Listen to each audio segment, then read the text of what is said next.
If there's one thing that I wish people in the UK knew about human trafficking and modern slavery, is that it's happening in this country. Modern slavery is flourishing because we're living through a perfect storm.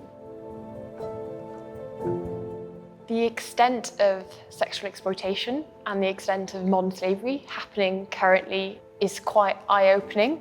There are 40.3 million people around the world in some form of slavery, and just under 70% of those are women.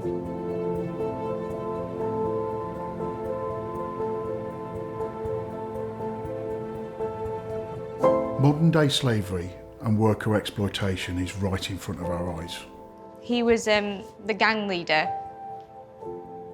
I was no one and he picked me.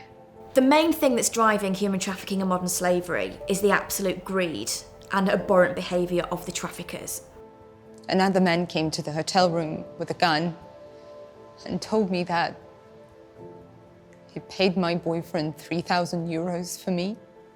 They are the people at fault right now, but they target vulnerable people, and sadly it is predominantly women and young girls who are the most vulnerable.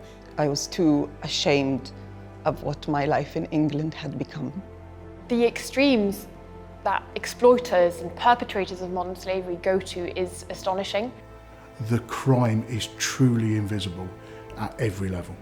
When people show you pictures of people chained up and handcuffed, that's not the worst. The worst is the control of the mind. The anxiety just never goes away.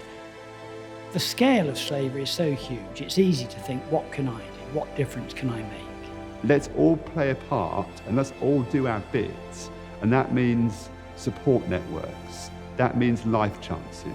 With the right therapy and help, the trauma comes back less. I think we've got to have the courage to realise that if civilisation's going to work when so much is happening online and out of sight, then all of us have got to look out for each other, and modern slavery is the sort of measure of how well we're doing. What a challenge to those of us who believe in morality and values that say that everybody is precious.